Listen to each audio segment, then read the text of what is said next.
উচ্চ মাধ্যমিকে 491 নম্বর পেয়ে রাজ্যের সম্ভাব্য মেধা তালিকায় সপ্তম স্থান অর্জন করেছে নগরডা কালীগঞ্জ হাই স্কুলের মেধাবী ছাত্রী প্রিয়াঙ্কা বর্মন। তার এই সাফল্যে বিদ্যালয় ও এলাকার মানুষজনের মধ্যে আনন্দের ঢেউ বইছে। বৃহস্পতিবার বিদ্যালয়ের পক্ষ থেকে প্রিয়াঙ্কা বর্মন সহ বিজ্ঞান বিভাগের প্রথম স্থান অধিকারী জয়া পাল এবং বিদ্যালয়ের সেরা 10 জন শিক্ষার্থীকে সংবর্ধনা দেওয়া হয়। বিদ্যালয়ের প্রধান শিক্ষক স্বপন সিংহ ও অন্যান্য শিক্ষক মণ্ডলী এই সংবর্ধনা অনুষ্ঠানে উপস্থিত থেকে ছাত্রছাত্রীদের সম্মাননা জ্ঞাপন করেন। প্রিয়াঙ্কা বর্মন কলা বিভাগে 491 নম্বর পেয়ে রাজ্যের মেধা তালিকায় সপ্তম স্থান অধিকার করেছে, যা বিদ্যালয়ের ইতিহাসে একটি গর্বের মুহূর্ত। অন্যদিকে বিজ্ঞান বিভাগে 454 নম্বর পেয়ে জয়া পাল বিদ্যালয়ে প্রথম স্থান অর্জন করে সকলের প্রশংসা কুড়িয়েছে। বিদ্যালয়ের প্রধান শিক্ষক স্বপন সিংহ জানান, প্রিয়াঙ্কা ও জয়ার এই অসাধারণ সাফল্যের জন্য বিদ্যালয়ের তরফে ভবিষ্যতে তাদের আরো উজ্জ্বল সাফল্যের কামনা করে সংবর্ধনা দেওয়া হয়েছে। আজকে 2025 সালে যে সমস্ত ছাত্রছাত্রীরা উচ্চ মাধ্যমিক উত্তীর্ণ হয়েছে তাদের আমরা বিদ্যালয়ের পক্ষ থেকে সম্বর্ধনা জ্ঞাপন করলাম। এবছর আমাদের বিদ্যালয় থেকে রাজ্যে সপ্তম স্থান অধিকার করেছে প্রিয়াঙ্কা বর্মন, 491 নাম্বার পেয়েছে।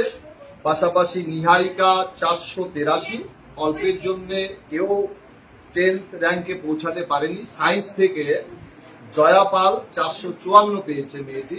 2023-এ শীতলকুচি ব্লকে ও মাধ্যমিকে ফার্স্ট হয়েছিল। এদের সবাইকে বিদ্যালয়ের পক্ষ থেকে আজকে আমরা মিষ্টি মুখ করানোর ব্যবস্থা করলাম, সম্বর্ধনা দিলাম।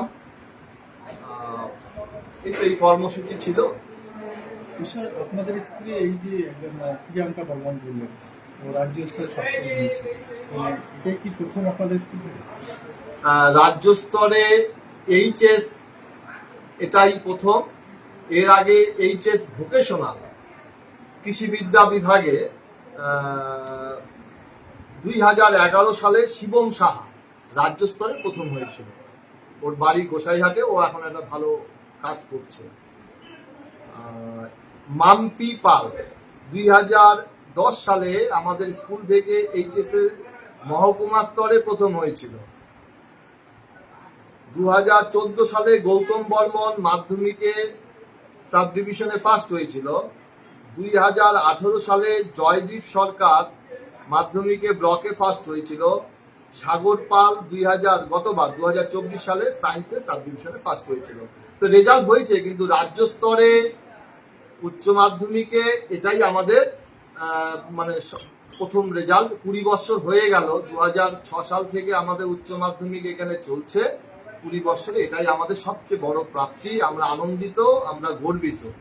আর সবচেয়ে বড় কথা যেটা, ও মেধাবী মেয়ে কিন্তু অভাবী পরিবারের। ওর বাবা প্রান্তিক চাষি, প্রিয়াঙ্কার বাবাও অতি দরিদ্র, নিহারিকার বাবাও অতি দরিদ্র। এই দরিদ্র পরিবার থেকে এই দুজন ভালো ফলাফল করেছে। আমরা গর্বিত, আনন্দিত। আমরা পরবর্তীতে শিক্ষক দিবসে আমরা করে থাকি ওই দরিদ্র মেধাবী ছাত্রদের আমরা সমস্ত শিক্ষক শিক্ষাকর্মীদের পক্ষ থেকে আর্থিক কিছু সহযোগিতা আমরা করি, সেটা ওদের সেই সময় আমরা করব। আপনাদের মাধ্যমেও আমার আবেদন থাকলো, সবাই তো এই কৃতি ছাত্রছাত্রীদের শুধু একটু ফুল চুল দিয়ে শুভেচ্ছা জানাচ্ছে। শুভানুধ্যায়ী যে সমস্ত ব্যক্তি আছেন সমাজে, তারা যদি এদের পাশে দাঁড়ান তাহলে খুব ভালো হয়, তাহলে ওরা এগিয়ে যেতে পারবে আরো অনেক দূর।